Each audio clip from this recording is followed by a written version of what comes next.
எல்லாருமே தொடர்ந்து நிக்காம ஓடிட்டு இருக்கிறது வாழ்க்கையில சந்தோஷத்துக்காகத்தான். சங்கடமே இல்லாம கிடைக்கிற 1000 தற்காலிக சந்தோஷத்தை விட சின்ன சின்ன சங்கடங்களுக்கு பிறகு கிடைக்கிற நிரந்தர சந்தோஷம் பொக்கிஷம் மாதிரி.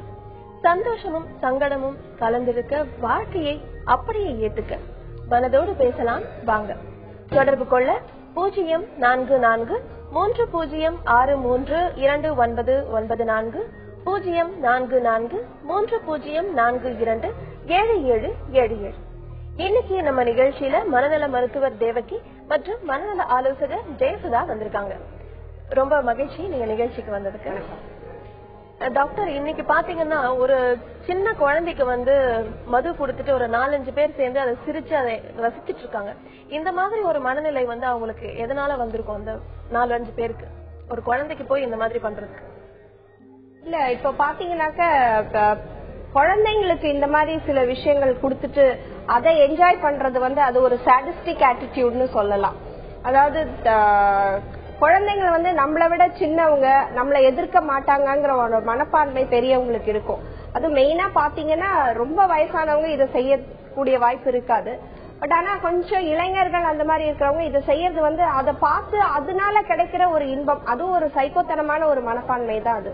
அதனால குழந்தைங்களுக்கு மது கொடுக்கறது இல்ல, அந்த குழந்தைங்களை புள்ளி பண்றது, சீன்றது, அப்புறம் அந்த சம்டைம்ஸ் அபியூஸ் பண்றது, இந்த மாதிரி விஷயங்கள்லாம் குழந்தைங்களை வச்சு ஏன் பண்றாங்கன்னாக்க அது ஒரு வக்கரத்தன்மை தான். அது ஒரு சைக்கலாஜிக்கலா மனநிலை பாதிப்புன்னு தான் சொல்லலாம். பட் அது பெரிய ட்ரீட்மெண்ட் லெவலுக்கோ இல்ல, அது அந்த நிமிஷத்துக்கான அற்ப சந்தோஷம், அவ்வளவுதான் அது. நம்ம நிகழ்ச்சியில பாண்டிச்சேரியில இருந்து சோனியா இணைப்புல இருக்காங்க. வணக்கம் சோனியா. வணக்கம் மேடம். மேடம் சொல்லுங்க சோனியா. ஹலோ, டாக்டர் பேசுறேன் மேடம். பேசலாம் சோனியா, சொல்லுங்க. மேடம், எனக்கு அடிக்கடி மனநிலை சரியில்லாம போயிடுது மேடம். அப்பப்ப என்னையே என்னால கண்ட்ரோல் பண்ண முடியாத அளவுக்கு நான் ஆயிடுறேன் மேடம். எந்த மாதிரி விஷயங்கள்ல அந்த மாதிரி ஆகுது சோனியா உங்களுக்கு? நானே சில கற்பனைகள்லாம் வளர்த்துக்கோம் மேடம். எனக்கு திடீர்னு யோசிச்சுட்டே இருப்பேன் மேடம். எந்த நேரமும் யோசனைனால அது மாதிரி ஆயிடுச்சு மேடம். உங்களுக்கு திருமணம் ஆயிடுச்சா? திருமணம் ஆயிடுச்சு மேடம். சொல்லுங்க சோனியா. இது எனக்கு ரொம்ப நாளாவே இருக்கு மேடம். இந்த ப்ராப்ளம் எனக்கு கொஞ்சம் நார்மலா இல்லாதப்ப எனக்கு கல்யாணம் வேற பண்ணி வச்சுட்டாங்க. சரி. அந்த கல்யாணம் பாதிப்பும் அவரும் ஹஸ்பண்ட் கொஞ்சம் ஒரு பாசமா ஒரு அன்பாலாம் இருக்க மாட்டாரு. ஒரு மிருகம் ஒரு சாரி இருப்பாரு. ஒரு அன்பா பாசமாலாம் இருக்க மாட்டாரு. அப்பப்ப வெளிநாட்டுக்கு போயிட்டு வந்துட்டு இருப்பாங்க. இதுல வேற குழந்தை வேற. இதனால எனக்கு மனநோய் இருக்குன்னு தெரியுது மேடம். அது என் பிள்ளைய பாதிக்குமா, இது மாதிரி ஒரு கற்பனைகள்லாம் வருது மேடம் எனக்கு. சரி சொல்லுங்கம்மா, இத பத்தி நம்ம கேட்கலாம் சோனியா.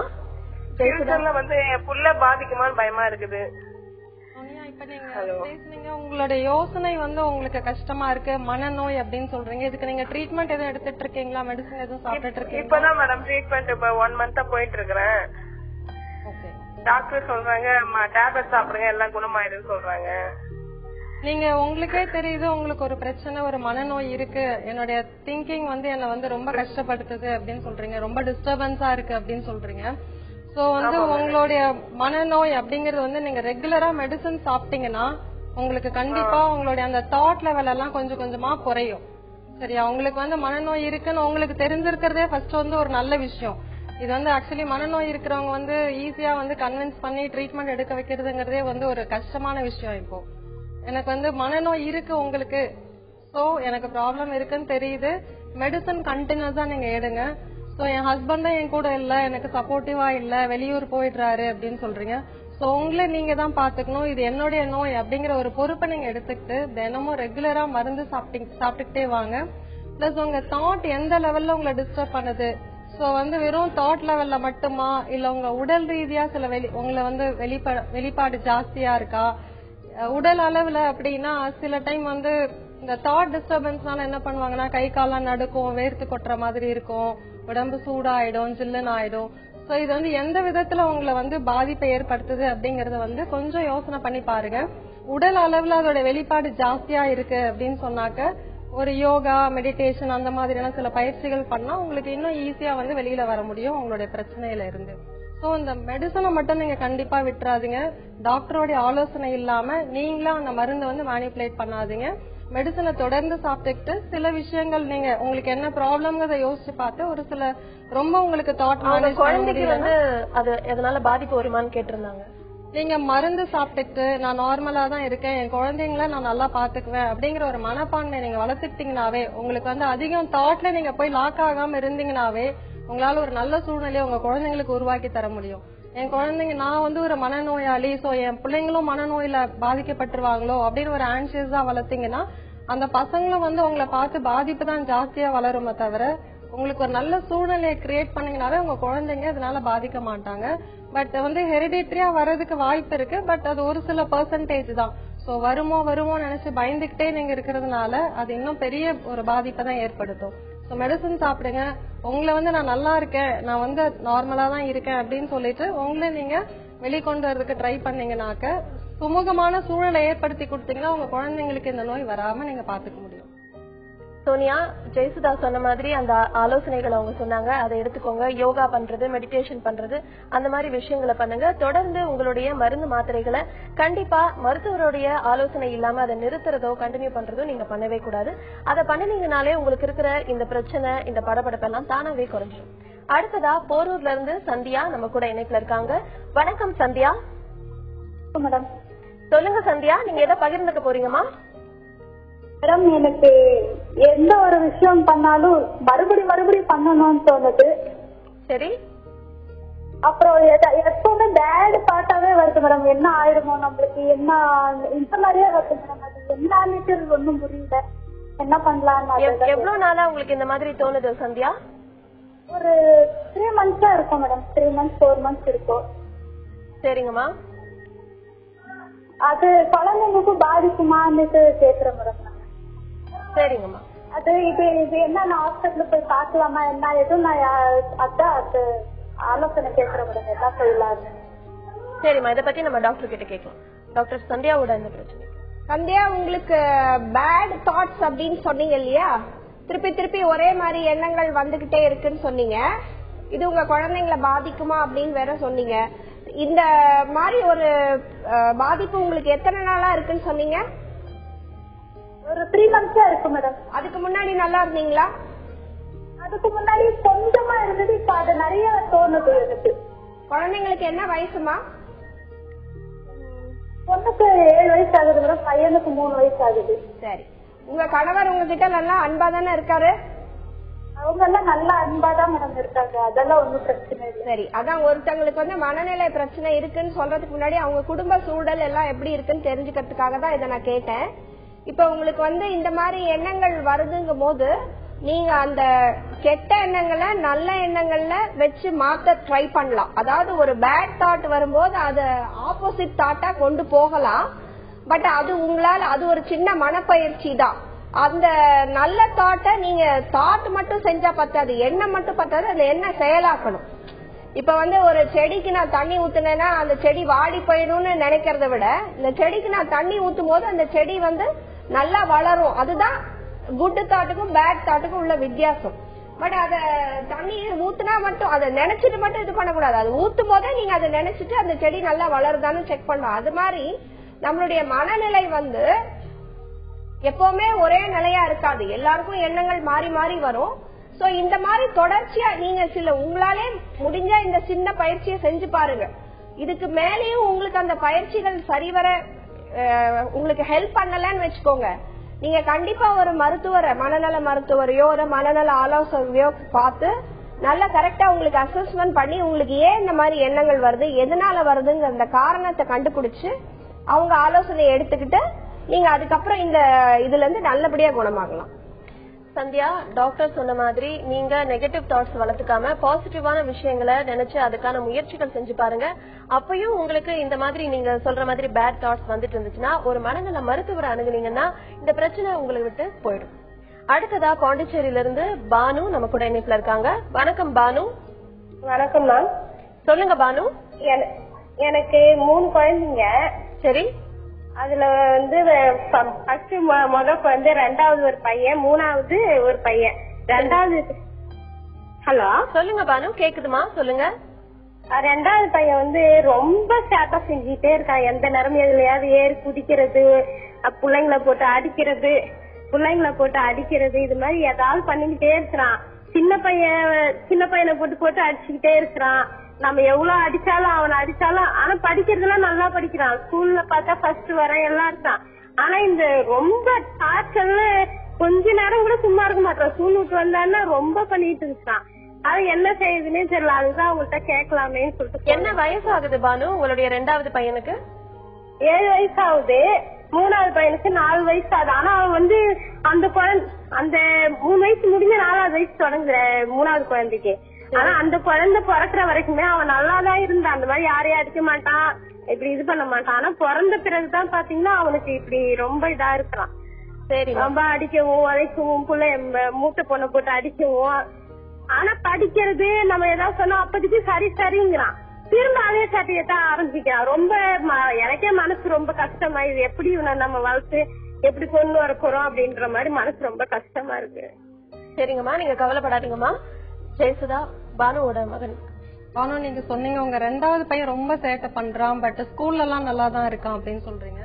அதாவது எல்லா இடத்துலயுமே இதே சேட்டை இருக்கு, ஒரு துருதுருப்பு தனம் ஜாஸ்தியா இருக்கு, இவனை யாராலையும் கண்ட்ரோல் பண்ண முடியல அப்படின்னா அதுக்கு ஒரு பேர் சொல்லுவோம். அதாவது ADHD இருக்கும் அப்படின்னு சொல்லிட்டு. பட் நீங்களே தெளிவா சொல்றீங்களா, நல்லா படிக்கிறான், ஸ்கூல்ல ப்ராப்ளம் இல்லைன்னு சொல்லிட்டு.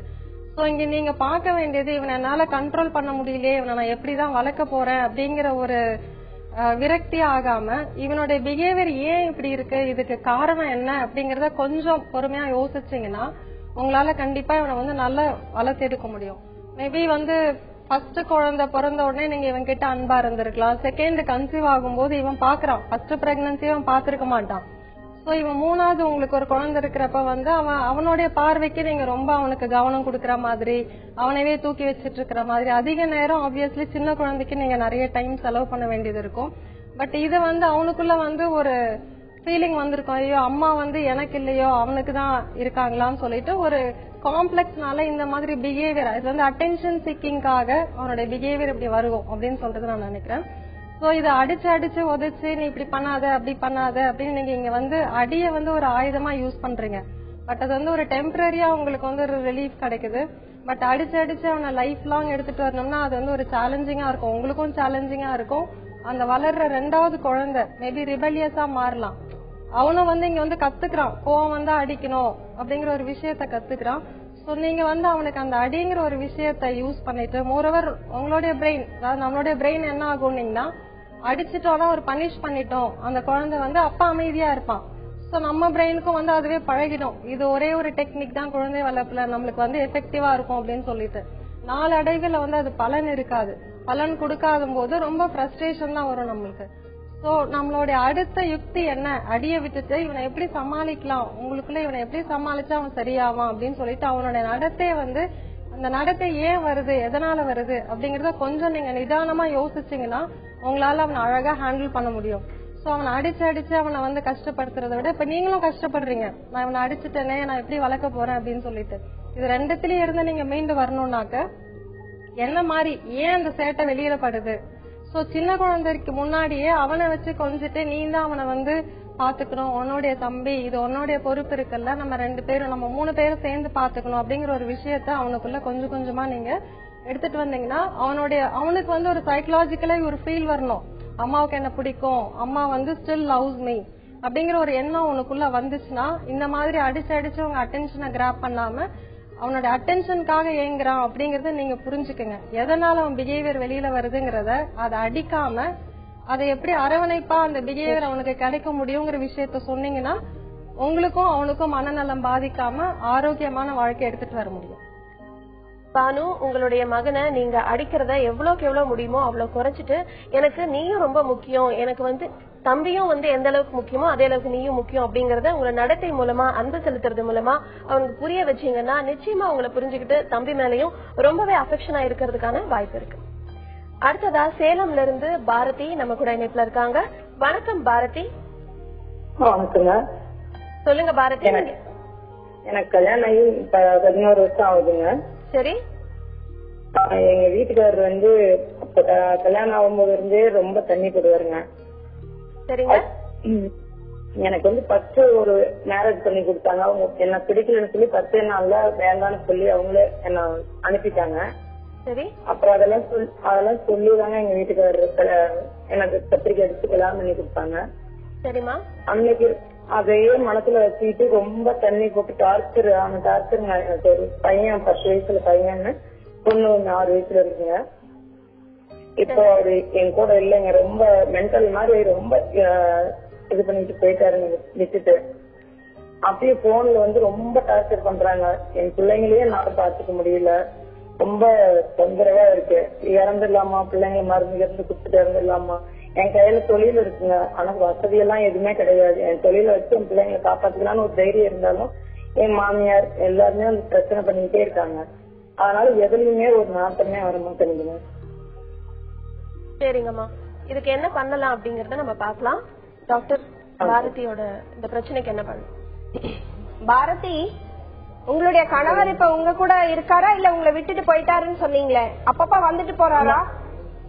ஆமாங்க, வந்து வந்து வந்து அடி பயங்கரமா அடி, ரொம்ப கேவலமான வார்த்தை பேசிட்டு இருக்காங்க. அதனால எந்த ஒரு இதுலயுமே என்னால ஈடுபாடு இது பண்ண முடியல. என் பிள்ளைங்க எல்லாம் எரிஞ்சு விழுறேன்.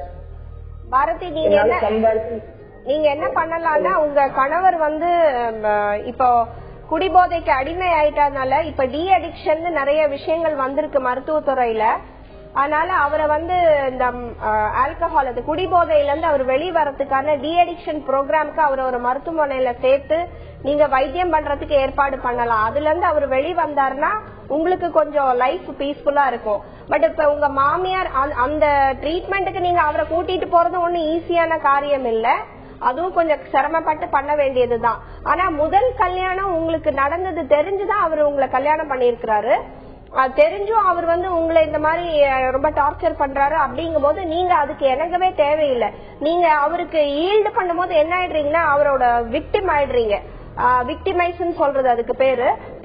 அவரோட இஷ்டத்துக்கு அவரை அடிக்கிறதும் திட்டுறதுக்கும் நீங்க வந்து ஓரளவுக்கு இடம் கொடுத்தாச்சு. இனிமே அதுக்கு இடம் கொடுக்க வேண்டாம். ஏன்னா நீங்க என்ன சொன்னீங்க, ஒரு விஷயம் ரொம்ப பிடிச்சிருந்தது எனக்கு உங்ககிட்ட சொன்னது, என் கையில தொழில் இருக்கு, நான் அதை வச்சுட்டு நான் என் குழந்தைங்களை நல்லபடியா காப்பாத்துவேன், எனக்கு வசதி இல்லைனாலும் நான் அதை வச்சு காப்பாற்றுவேன். அந்த தன்னம்பிக்கையை தான் நீங்க வளர்த்துக்கணுமே ஒழிய இந்த விஷயத்துக்காக நீங்க மனசு இது பண்ணக்கூடாது. இப்ப உங்க மாமியாரோ உங்க மாமனாரோ வந்து உங்களை கெட்டத்தனமா பேசினாலோ எதுவா இருந்தாலும் எதிர்த்து போராடுற மனப்பான்மை உங்களுக்கு இருக்கணும்.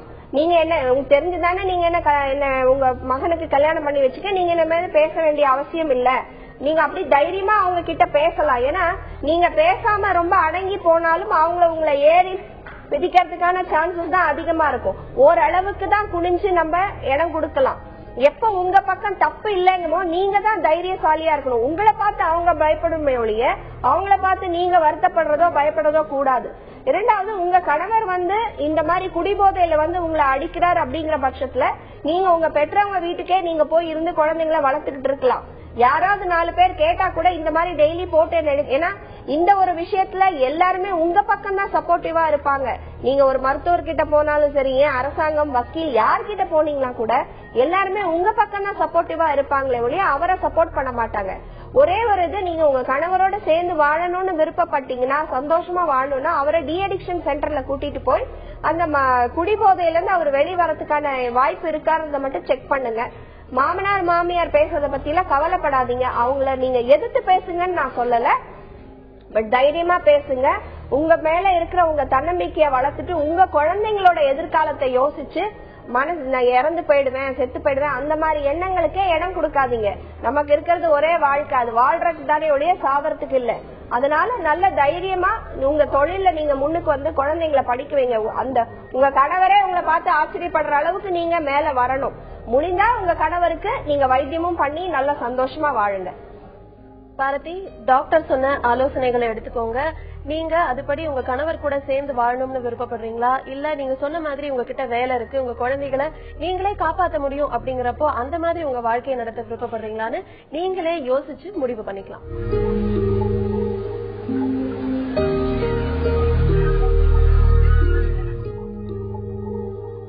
தினம் தினம் வானத்துல பறந்து திரிகிற விமானிகளுக்கு கூட பறவைகள் மாதிரி வானத்துல பறக்கணும்னு ஏதோ ஒரு நொடியில தோணிருக்கும்.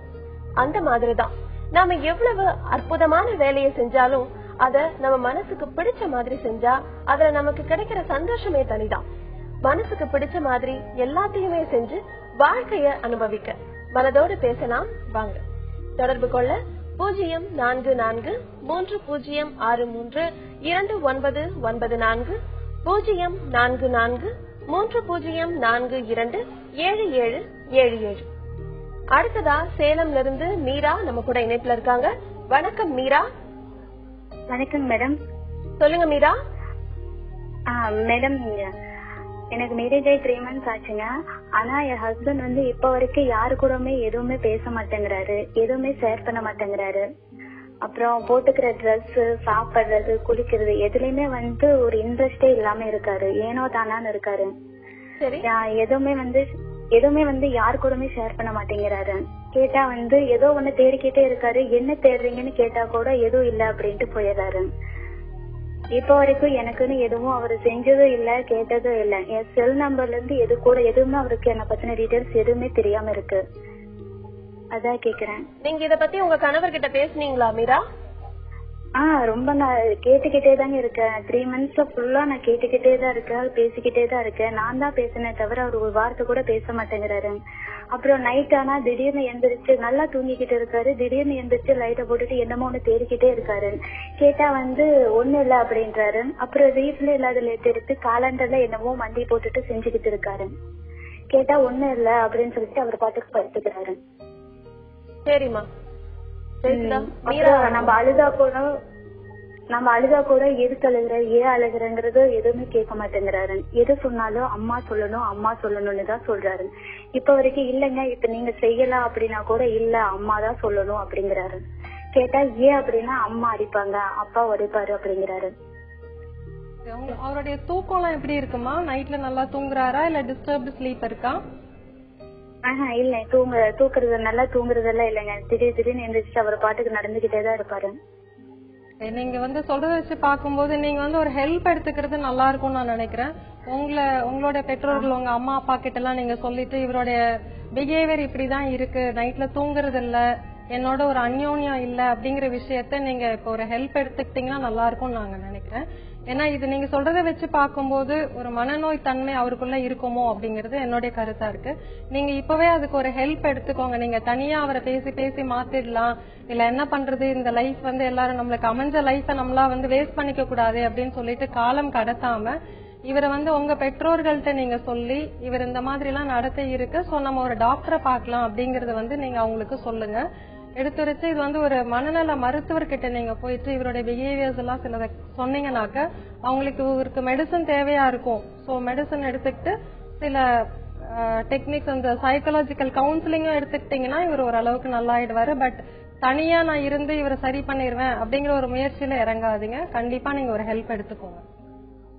மீரா, உங்களுடைய கணவரோட இந்த பிஹேவியரை பத்தி அவருடைய அம்மா அப்பா, உங்களுடைய அம்மா அப்பா எல்லாருக்கிட்டயுமே பேசுங்க.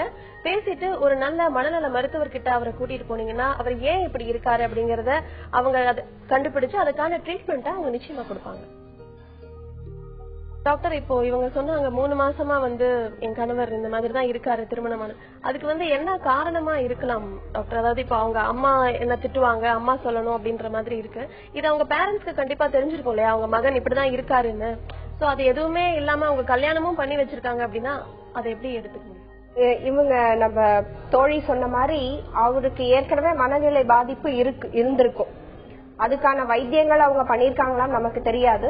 ஆனா நம்மளுடைய பழக்க வழக்கங்கள்ல என்ன சொல்லுவாங்கன்னா, கல்யாணம் பண்ணி வச்சா சரியா போயிடும் அப்படின்ற ஒரு இது சொல்றதுனால இவங்க என்ன பண்ணிருப்பாங்க, சரி கல்யாணம் பண்ணி பாக்கலாம், அதுக்கப்புறம் ஏதாவது சரியாகுதா அப்படின்னு சொல்லிட்டு, இது வந்து எனக்கு அந்த பெண்ணோட நிலைமையை நினைச்சா ரொம்ப கஷ்டமா தான் இருக்கு. அந்த பெண்ணுக்கு தெரியாம இத பண்ணிட்டாங்க. ஆனா கண்டிப்பா அவருக்கு ஏதோ மனநிலை பாதிப்பு இருக்கு. வைத்தியம் கூட அவர் செஞ்சுட்டு இருந்திருக்கலாம். அந்த வைத்தியத்தை இப்ப தொடர்ந்து நம்ம செய்ய வேண்டியது இருக்கும். ஏன்னா அந்த பெண்ணு வந்து காலம் கடத்தாம இத தன்னுடைய பெற்றோர்கள்ட்ட சொல்லிட்டு, ஏன்னா ஒரு கணவன் மனைவிக்குள்ள பரஸ்பரம் ஒரு அந்யோன்யம் இருக்கணும், ஒருத்தருக்கு ஒருத்தர் பேசி புரிஞ்சுக்கிற அந்த அண்டர்ஸ்டாண்டிங் இருக்கணும், அப்புறம் இமோஷனல் பாண்டேஜ் இருக்கணும். இப்ப அந்த பெண் ஒரு வார்த்தை சொன்னாங்க, நான் அழுதா கூட அவரு கண்டுக்கல அப்படின்னா அவருக்கு வந்து அந்த ஒரு இமோஷனல் பாண்டேஜ் கூட அந்த பெண் கிட்ட இல்ல. அதுவும் இல்லாம நான் அம்மா சொல்றதுதான் நான் கேட்பேன் அப்படின்னு அவர் சொல்லியிருந்தாருன்னா இத்தனை நாள் வரைக்கும் தன் அம்மாவை டிபெண்ட் பண்ணி தான் அவருடைய வாழ்க்கையை நடத்தி இருக்கிறார். சோ அதனால டக்குன்னு அந்த அம்மா கிட்ட இருந்து இந்த பொண்ணுக்கு அந்த பாண்டேஜையோ இந்த அந்த டிபெண்டன்ஸையோ ஷிஃப்ட் பண்ண அவருக்கு தெரியல. ஏன்னா இதுவரை அதே அவருக்கு ஒரு ரொட்டீனா இருக்குது. அதனால அவருக்கு அந்த பெண் காலம் கடத்தாம தன்னுடைய பெற்றோர்கள்ட்ட பேசிட்டு இதுக்கான அவருக்கு ஏதாவது மனநிலை பாதிப்பு இருந்தா தயவு செய்து அதுக்கு வைத்தியம் செஞ்சுக்கணும். அடுத்ததா பெங்களூர்ல இருந்து முத்து நம்ம கூட இணைப்புல இருக்காரு. வணக்கம் முத்து. வணக்கங்க. சொல்லுங்க முத்து, நீங்க எதை பகிர்ந்துக்க போறீங்க? வணக்கம் டாக்டர். என்னோட சிஸ்டர் ஒருத்தங்களுக்கு வந்து ஒரு 1 இயரா அந்த ஓசிடி ப்ராப்ளம் இருந்தது. அதுக்கு வந்து ட்ரீட்மெண்ட் டாக்டர் எடுத்துக்கிட்டாங்க. கிட்டத்தட்ட ஒரு 8 இயர்ஸா வந்து டேப்லெட் சாப்பிட்டு இருக்காங்க. டேப்லெட் வந்து குறைக்கிறாங்களே தவிர டாக்டர்ஸ் வந்து ஸ்டாப் பண்ணணும் அப்படின்னு சொல்ல மாட்டாங்கிறாங்க. என்னோட சிஸ்டருக்கும் வந்து பிரச்சனை இல்லாட்டியும் கூட இந்த மாத்திரையை நிப்பாட்டினா திருப்பி அந்த பிரச்சனை எல்லாம் வருமோ அப்படிங்கிற ஒரு பயம் இருந்துகிட்டே இருக்கு அவங்களுக்கு. ஸோ எனக்கு வந்து டாக்டர்ஸ் எனக்கு 2 கொஸ்டின். இந்த மாதிரி வந்து ஒரு மனநலம் சம்பந்தப்பட்ட ஒரு பிரச்சனை வந்தா மருந்து அப்படிங்கறது கடைசி வரைக்கும் சாப்பிட்டுக்கிட்டே இருக்கணுமா, இது ஒரு சந்தேகம்.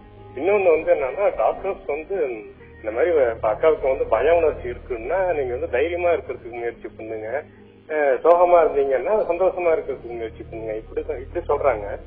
பட் வந்து ஒரு அந்த சோகம்னா எதனால வருது, பயம்னா எதனால வருது, மனசுனா என்ன அப்படிங்கறத பத்தின ஒரு டீடைல்ஸ் வந்து உங்களுக்கு ரொம்ப சொன்னாங்கன்னா அதுல இருந்து ஒரு பெர்மனன்ட் சொல்யூஷன் கிடைக்கும் அப்படிங்கறது என்னோட இது. ஏன்னா எங்க அக்கா வந்து இப்ப மாத்திரை நிப்பாட்டினாலும் கூட வந்து திருப்பி வந்துருமோன்னு பயமா இருக்கு அப்படிங்கறதுலாம் இருக்கு. எனக்கு இதுதான் டவுட். சரிங்க முத்து. Doctor முத்துவோட sister. முத்து, உங்க சிஸ்டருக்கு ஓசிடி இருக்குன்னு தானே சொன்னீங்க? என்னங்க? உங்க சிஸ்டருக்கு ஓசிடி இருக்குன்னு சொன்னீங்க. அவங்களுக்கு ஃபிட்ஸ் ஏதாவது வருமா? இல்லங்க, அந்த மாதிரிலாம். ஓகே.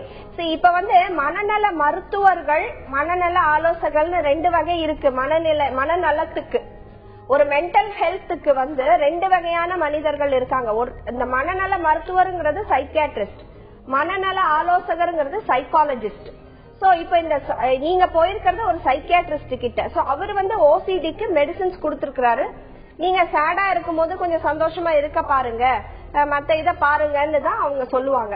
ஆக்சுவலா மனநல மருத்துவர்கள் என்ன பண்ணுவாங்கன்னாக்க மெடிசின்ஸ் கொடுத்துட்டு, ஆக்சுவலா நீங்க கேட்ட முதல் கேள்வி இதே மெடிசின்ஸ நான் தொடர்ந்து கொடுத்துக்கிட்டே இருக்கணுமான்னு யூசுவலா தேவை இருக்காது. சில மனநிலை பாதிப்புகளுக்கு நம்மளுடைய மருந்து அளவை நம்ம ஒரு காலகட்டம் வரைக்கும் கொடுத்துட்டு அந்த டோசேஜ டக்குன்னு நிறுத்தக்கூடாது. கொஞ்சம் கொஞ்சமா குறைச்சு, இப்ப 1 மாத்திரைனா அது 1/2 மாத்திரை, அப்புறம் 1/4 மாத்திரை, அந்த மாதிரி அப்படியே குறைச்சிட்டே வந்து கூட நிறுத்தலாம். திருப்பி அந்த சிம்டம்ஸ் திருப்பி வருமாங்கிறது வந்து சில சமயம் வரலாம், சில சமயம் வராது. அது ஒவ்வொருத்தருடைய இண்டிவிஜுவல் கான்ஸ்டிடியூஷனை பொறுத்தது. இப்ப அவங்களுக்கு வந்து சில விஷயங்கள் மருத்துவர்களே சில விஷயங்களை எங்களுக்கு சொல்லணும்னு நீங்க நினைக்கிறீங்க இல்லையா? சில மருத்துவர்கள் சொல்லுவார்கள், சில மருத்துவர்கள் பேசக்கூட மாட்டாங்க. ஆனா அவங்களுக்கு வந்து சில சமயம் நேரமின்மை இல்லாம இருக்கலாம். அந்த மாதிரி சமயத்துல நீங்க மனநல ஆலோசகர்கிட்டையும் போலாம். இப்ப இந்த ஓசிடிக்கு வந்து இப்ப பாத்தீங்கன்னா இப்ப லேட்டஸ்ட் ட்ரீட்மெண்ட் மனநல மருத்துவம், மனநல ஆலோசனை, இது 2ம் சேர்ந்துதான் மென்டல் ஹெல்த்துக்கு ட்ரீட்மெண்ட்ங்கிறது இப்போ ஒரு புதிய முறை வந்து கொண்டிருக்கிறது. அது இப்ப கொஞ்ச நாளா நல்லா பண்ணிட்டு இருக்காங்க. சோ நீங்க அந்த மனநல மருத்துவர்கிட்ட மருந்தும் சாப்பிட்டுக்கலாம். அதே சமயம் உங்களுடைய தங்கச்சியை அழைச்சிட்டு போய் மனநல ஆலோசகர்கிட்டயும் நீங்க அவங்கள பேச வச்சு கவுன்சிலிங் கொடுத்துக்கிட்டே இருந்தீங்கன்னா ஓரளவு அந்த கவுன்சிலிங் பிளஸ் ட்ரீட்மெண்ட் 2மே அவங்களுக்கு நல்லபடியா ஹெல்ப் பண்ணி கூடுமான வரை நீங்க மருந்துகளை குறைக்கக்கூடிய வாய்ப்புகள் கூட உங்க தங்கச்சிக்கு வரலாம்.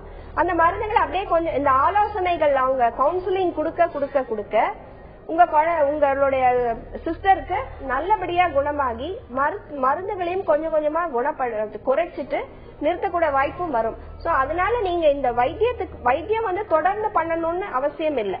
கொஞ்ச காலகட்டம் வரைக்கும் பண்ணிட்டு மருந்தை குறைச்சு நிறுத்தலாம். தேவைப்பட்டா ஒரு லைஃப் லாங் இல்ல இவங்க மெடிசன் சாப்பிட்டுட்டே இருக்கணுமா, சில பிளாசிபோ மெடிசன்ஸ் கொடுத்துட்டே இருப்பாங்க. அதனால ஒன்னும் பாதிப்புகள் கிடையாது. அதை தொடர்ந்து கொடுத்துட்டே வரலாம். இப்ப ஹார்ட் அட்டாக்கு சாப்பிடுறாங்க, மத்த மெடிசன் பிபிக்கு சாப்பிடுறாங்க, டயபெட்டிஸ்க்கு சாப்பிடுறாங்க. அந்த மாதிரி நினைச்சுக்கிட்டு ஒரு ஸ்மால் டோஸ் ஆஃப் மெடிசன் அவங்க சாப்பிட்டுட்டே இருக்கலாம். இல்ல நல்லபடியா பூரணமா குணமாயிட்டாங்கன்னா அந்த மருந்து கூட தேவை இருப்பாது. சோ நீங்க வந்து மனநல ஆலோசனைன்னு எடுத்துட்டீங்கன்னா உங்க தங்கைய நல்லபடியா குணப்படுத்த முடியும். முத்து, டாக்டர் சொன்ன மாதிரி நீங்க ஒரு மனநல ஆலோசகர், மனநல மருத்துவர் ரெண்டையுமே உங்க சகோதரியை வந்து 2 பேருக்குமே கூட்டிட்டு போனீங்கன்னா மருந்துகளும் கவுன்சிலிங்கும் சேர்த்து சீக்கிரமாவே அவங்களை குணப்படுத்துறதுக்கான வாய்ப்பு இருக்கு. ஜெயசுதா, இப்போ வந்து ஒரு காலர் வந்து கேட்டாங்க, அவங்க ஹஸ்பண்ட் வந்து ரொம்ப அடிக்டடா இருக்காங்க, மது அருந்துற பழக்கம் இருக்குன்னு. இப்ப சில இடத்துல பாத்தீங்கன்னா நீங்க உங்க கணவருக்கு தெரியாமயே நீங்க மருந்து குடுக்கலாம், அது மூலமாவே அவர் வந்து அதை குடிக்கிறத நிப்பாட்டிடுவாருன்னு நிறைய இடத்துல அட்வர்டைஸ்மெண்ட் வருது. அது எந்த அளவுக்கு வந்து ஜென்யூனான ஒரு விஷயம், அதை வந்து மக்கள் சில பேர் ஃபாலோ பண்றவங்களும் இருக்காங்க, அதை பத்தி கொஞ்சம் சொன்னீங்க.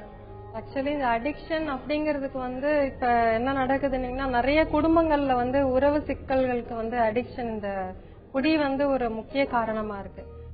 ஆக்சுவலி அவர் கல்யாணத்துக்கு முன்னாடியே மேபி குடி பழக்கம் இருந்திருக்கலாம், பட் கல்யாணம் ஆன உடனே தான் என் குடியோட அளவு ஜாஸ்தி ஆயிடுச்சு அப்படின்னு சொல்லிட்டு இவங்களை வந்து ஒரு குற்றவாளியா ஆக்குறது வந்து பெரும்பாலான நபர்கள் பண்ற ஒரு விஷயம். அதாவது கல்யாணத்துக்கு பிறகுதான் இவனுடைய குடி அளவு ஜாஸ்தி ஆயிடுச்சுன்னு சொல்லிட்டு. நிஜம் வந்து அது கிடையாது. குடிங்கிறது வந்து ஒரு நோய், it is a brain disease. நம்ம நினைக்கிற மாதிரி இது வந்து ஒரு பொறுப்பில்லாத தனம், இது வந்து ஒரு பழக்கம் அப்படியெல்லாம் கிடையாது. குடிங்கிறது ஸ்ட்ராங்கா சொல்லலாம், it is a brain disease. And இது வந்து ஒரு ப்ரோக்ரசிவ் டிசீஸ், ஸ்டெப் பை ஸ்டெப்பா தான் இது வளரும். ஒரு 10 நாள் இல்ல 1 மாசம் இவங்க வந்து தண்ணி அடிச்சதுனால குடிக்காரன் ஆயிட்டான் அப்படியெல்லாம் கிடையாது. மினிமம் 5 இருந்து 10 வருஷம் ஆகும் ஒரு குடி நோயாளி அப்படிங்கிற ஒரு பேருக்குள்ள வர்றதுக்கு. இன்னொன்னு வந்து எந்த ஒரு குடி நோயாளிக்குமே வந்து எனக்கு நோய் இருக்கு, எனக்கு ட்ரீட்மெண்ட் வேணும் அப்படிங்கிற ஒரு அவேர்னஸ் இருக்காது. இந்த நோய்க்கு நீ தான் காரணம், இது நோயினே சொல்ல மாட்டாங்க, நான் குடிக்கிறதுக்கு நீ தான் காரணம்னு சொல்லிட்டு இன்னும் குடியோட அளவும் நேரமும் ஜாஸ்தி தான் ஆயிட்டு இருக்கும். பிளஸ் வந்து நம்ம போய் முறையான இதுக்கு நிறைய வைத்தியம் இருக்கு, டி அடிக்ஷன் சென்டர்ஸ் இருக்கு, சைக்கியாட்ரிஸ்டோட ஒரு கன்சல்டேஷன் எடுத்துக்கலாம். பிளஸ் வந்து முறையான ட்ரீட்மெண்ட், ரெகுலரா ஒரு டீடாக்சிபிகேஷன் அப்படின்னு ஒரு 21 days ஒரு ப்ராசஸ் இருக்கு. முறையா டேப்லெட் சாப்பிட்டுட்டு உடம்புல இருக்கிற நச்சுத்தன்மை எல்லாம் வெளியில எடுத்துட்டு அப்புறம் வந்து கவுன்சிலிங், டி அடிக்ஷன் ப்ரோக்ராம், அடுத்தது ரிலாப்ஸ் பிரிவென்ஷன். சோ குடிக்குன்னு சொல்லிட்டு இந்த குடி டி அடிக்ஷன்ல ஒரு ப்ரோக்ராம் இருக்கு. இத வந்து அவங்க வில்லிங்னஸோட வரவங்களுக்கு எனக்கு குடி ஒரு பாதிப்பா இருக்கு. நம்ம இத பத்தி தொடர்ந்து பேசலாம். ஒரு காலர் இருக்காங்க. அடுத்ததா சென்னையில இருந்து கவிதா நம்ம கூட இணைப்புல இருக்காங்க. வணக்கம் கவிதா. Good evening ma'am. சொல்லுங்க கவிதா. மேடம் எனக்கு 1.5 வருஷமா. சொல்லுங்க கவிதா. எனக்கு 1.5 வருஷமா தலை சுத்தல் இருந்துச்சு மேடம். சரி. நான் மாத்திரை போட்டிருந்தேன் நரம்பியல் டாக்டரை பார்த்து. சரிங்க. போட்டிருந்தப்ப 1.5 வருஷமாவே ட்ரீட்மெண்ட் எடுத்துன்னு இருந்தேன். சரிமா. திடீர்னு ஒரு நாள் எனக்கு இனிமே நம்ம எதுக்குமே உபயோகப்பட மாட்டோம், எந்த வேலைக்கும் நம்ம இது அப்படிங்கிற போல ஒரு உணர்வு இருந்துச்சு எனக்கு. சரிங்கம்மா. அப்புறம் எந்த வேலை செஞ்சாலும் அதுல ஒரு இன்ட்ரெஸ்ட், அந்த வேலை திருப்தி இல்லாத போல இருக்கு. உங்களுக்கு என்ன வயசு ஆகுது கவிதா? 34 வயசு ஆகுது மேடம். திருமணம் ஆயிடுச்சா உங்களுக்கு? 2 குழந்தைங்க இருக்காங்க. சரிங்க, சொல்லுங்க கவிதா. அந்த எந்த வேலையுமே எனக்கு திருப்தி இல்லை. சாப்பாடு செஞ்சாலும் அதுல ஒரு திருப்தி இல்லாத போல, எந்த வேலையுமே ஒரு கோபம் அதிகமா, குழந்தைங்கிட்ட பாசம் காட்ட முடியல, நம்ம இனிமே இருக்க மாட்டோம் போல இருக்கு. சொல்லுங்கம்மா, சொல்லுங்க கவிதா. நம்ம இனிமே நம்ம உயிரோட இருக்க மாட்டோம் போல இருக்குன்னு பசங்கிட்ட கூட பாசத்தை காட்ட முடியல. பசங்க மாறி இருக்கு எனக்கு. சரி கவிதா, இதுக்கு என்ன பண்ண முடியும் அப்படிங்கறத நம்ம டாக்டர் கிட்ட கேட்கலாம். நீங்க கவலைப்படாதீங்கம்மா. டாக்டர் கவிதாவோட இந்த பிரச்சனை. கவிதா, உங்களுக்கு தலை சுத்தல் 1.5 வருஷமா இருக்குன்னு சொன்னீங்களே, அது எதனால அந்த தலை சுத்தல் வந்ததுன்னு கண்டுபிடிச்சீங்களா? தெரியல மேடம், எனக்கு திடீர்னு தான் இப்படி இருந்து, ஆனா டாக்டர் ட்ரீட்மெண்ட் எடுத்தேன் மேடம். இல்ல, டாக்டர் எதனால தலை சுத்தல் வந்ததுன்னு சொன்னாங்களா? அப்பெல்லாம் எதுவுமே சொல்லல மேடம், ஆனா மெடிசன் மட்டும் கொடுத்தாங்க, அது சாப்பிட்டு இருந்தேன் மேடம். இப்போ உங்க தலை சுத்தலுக்கு நிறைய காரணம் இருக்குமா? ஒண்ணு வந்து கழுத்து எலும்பு தேய்மானம் ஆகுறதுனால தலை சுத்தல் வரலாம். உடம்புல வந்து அயன் சக்தி, அதாவது நம்மளுடைய ரத்த சோகை இருந்தாலும் சில பேருக்கு தலை சுத்தல், அதாவது மூளைக்கு ஆக்சிஜன் சரியா போகாம அதனால தலை சுத்தல் வரலாம். இல்ல 3வது காரணம் வந்து காதுக்குள்ள நீர் கோத்துச்சுன்னா தலை சுத்தல் வரலாம். அதுவும் இல்லாம 4வது வந்து பிபி, சுகர், அந்த மாதிரி காரணங்களால தலை சுத்தல் வரலாம். சோ உங்க தலை சுத்தலுக்கு என்ன காரணம்னு முதல்ல கண்டுபிடிச்சு அதுக்கு வைத்தியம் பண்ணுங்க. அதெல்லாம் இல்லன்னு சொல்லிட்டாங்க மேடம். ஸ்கேன் பண்ணி எல்லாம் பார்த்தோம் மேடம். காதை டெஸ்ட் பண்ணீங்களா? எல்லாமே டெஸ்ட் பண்ணி பார்த்துட்டு மெடிசன் சாப்பிட்டதுக்கு அப்புறம் தான் மேடம் எனக்கு இப்படி. ஆனா வந்து எனக்கு அதை எந்த வேலை ஒரு எங்கேயுமே கிளம்ப முடியல மேடம். எனக்கு வேண்டான்னு தோணுது. ஆனா போகணும்னு இதா இருக்கு. ஆனா செய்ய முடியல மேடம். அந்த வேலையை இன்ட்ரெஸ்டா செய்ய முடியல. அதாவது உங்களுக்கு வந்து இப்போ ஒரு அந்த தலை சுத்தும் போது உங்களுக்கு பயம் வந்துதா? அப்ப ரொம்ப கை கால்லாம் நடுக்கும் மேடம். எந்த பதட்டமா இருக்கும் அப்படி. அதனாலதான் இந்த கேள்வி கேட்டேன். ஏன்னா என்கிட்ட வர பெண்கள் எல்லாமே, பெண்கள் மட்டும் இல்ல ஆண்கள் எல்லாருமே, இந்த தலை சுத்தல் வரும்போது உடம்புல ஒரு படபடப்பு, மாறு படப்படன்னு அடிச்சுக்கும், உடம்பெல்லாம் வேர்த்து போயிடும். என்னமோ அதாவது சாவ நெருங்குற மாதிரி ஒரு பயம் வரும் இந்த தலை சுத்தல் வரும்போது. உங்களுக்கு அந்த பயத்தினாலதான் உங்களுக்கு வந்து அது அப்படியே மனசோர்வா மாறி இருக்கு. ஃபியர் வந்து போபியாவா மாறிட்டு இருக்குது உங்களுக்கு. அதனால இப்ப இந்த பயம் வந்து அந்த பய உணர்வு தான் உங்களுக்கு வந்து இறந்து போயிடலாம், நம்மளால நம்ம உயிரோட, நீங்க என்கிட்ட என்ன சொன்னீங்கன்னாக்க நான் இனிமே உயிரோடு இருப்பேனானே எனக்கு பயமா இருக்குன்னு சொல்றீங்க. அந்த தலை சுத்தல் வரும்போது இந்த மாதிரி பய உணர்ச்சி ஏற்பட்டாதால் தான் உங்களுக்கு இந்த மாதிரி ஒரு ஃபீலிங்கே வருது. அதாவது நீங்க கவலையே பட வேண்டாமா. நீங்க இந்த மனசோர்வுக்கு முதல்ல ஒரு மனநல ஆலோசகர் கிட்ட போய் முதல்ல நீங்க நல்ல ஆலோசனை எடுத்துக்கங்க. தேவைப்பட்டா அவங்க டிசைட் பண்ணிட்டாங்க, மனநல ஆலோசகர் டிசைட் பண்ணட்டும். உங்களுக்கு மருந்துகள் தேவையா இருந்ததுன்னா மனநல மருத்துவர்கிட்ட அனுப்பிச்சு வைப்பாங்க. முதல்ல நீங்க வந்து உங்க பயத்தை போக்கிடுங்க. தலை சுத்தலால இறந்தவங்கன்னு யாருமே கிடையாதுமா, அந்த மாதிரி வராது. பயப்படவே பயப்படாதீங்க. ஏன்னா இப்ப மருத்துவத்துறையில எல்லாத்துக்குமே மருத்துவம் இருக்கிறது, எல்லாத்துக்கும் வைத்தியம் பண்ண ஆரம்பிச்சிட்டாங்க.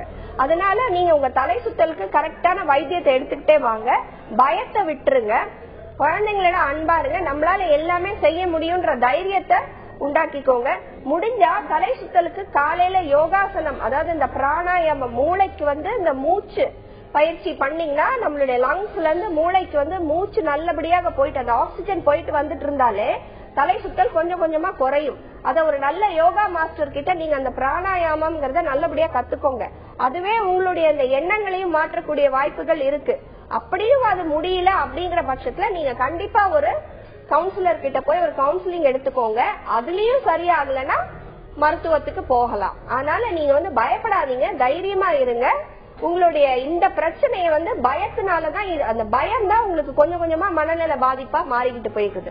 பயத்தை விட்டுட்டு தைரியமா இருங்க. முதல்ல நீங்க பிராணாயாம பயிற்சியை எடுத்துக்கோங்க. அதுக்கப்புறம் படிப்படியா மத்த இதுக்கு போகலாம். இதுலயே உங்களுக்கு ஒரு 70% கியூர் கிடைக்க வாய்ப்பு இருக்கு.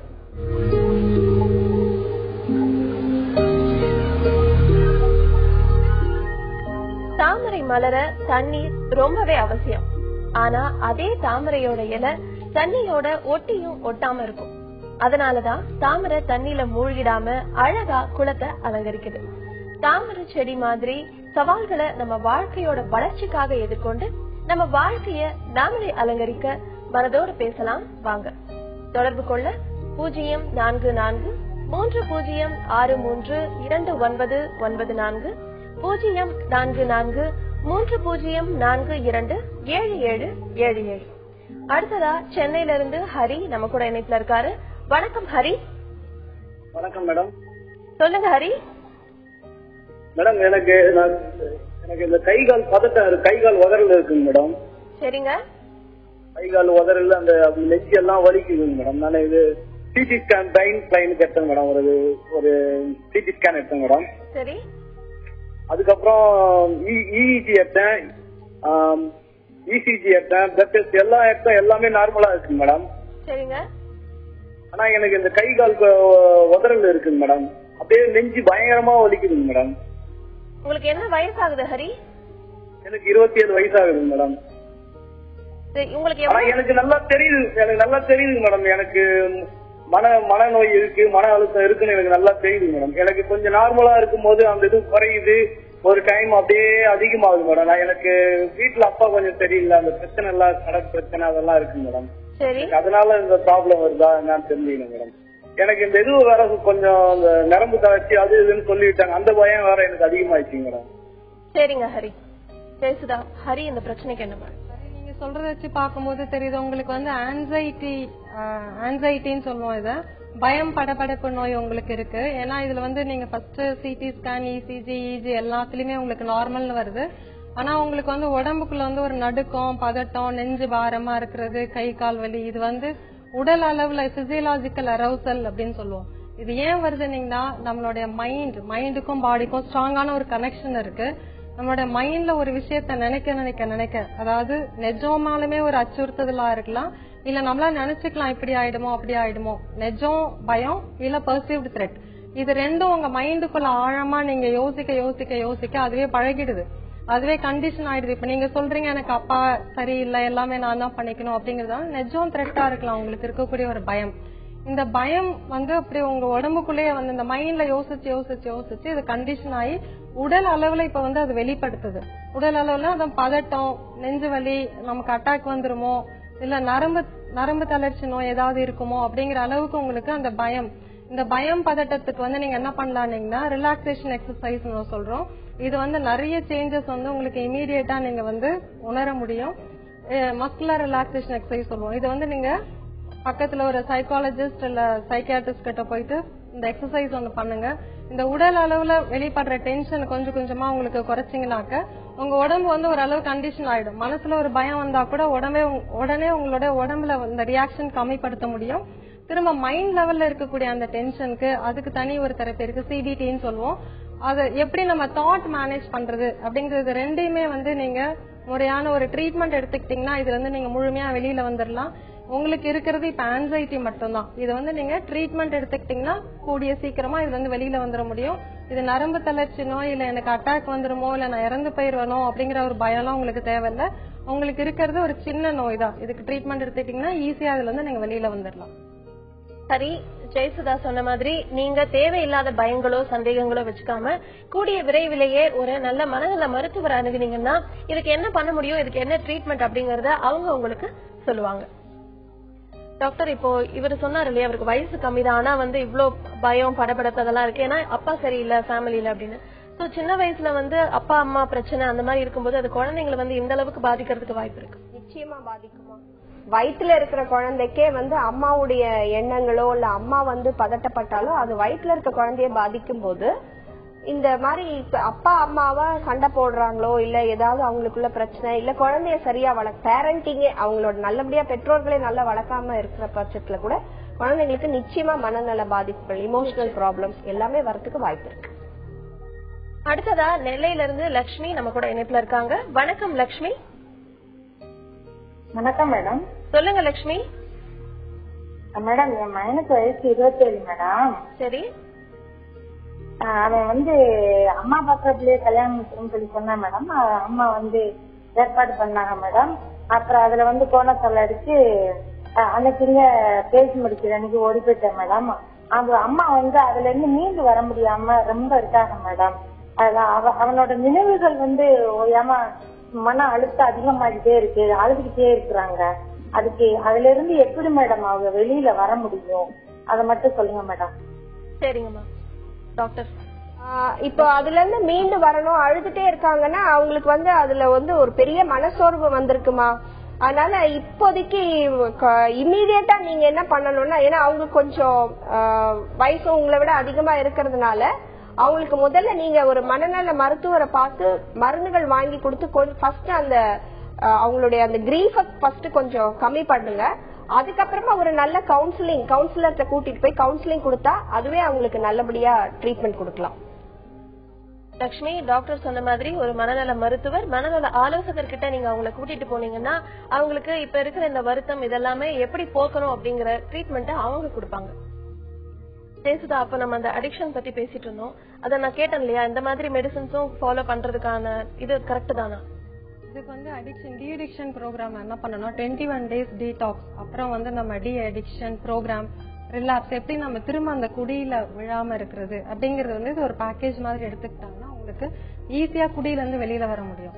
பட் இதுல ஒரே ஒரு சோகமான விஷயம் என்னன்னா, மத்த நோய் மாதிரி இதுல நோயறிதல் தன்மை இருக்காது. எனக்கு இந்த நோய் இருக்கு, எனக்கு ட்ரீட்மெண்ட் வேணும் அப்படின்னு அவங்களுக்கா வந்து ஒரு எண்ணம் வரவே வராது.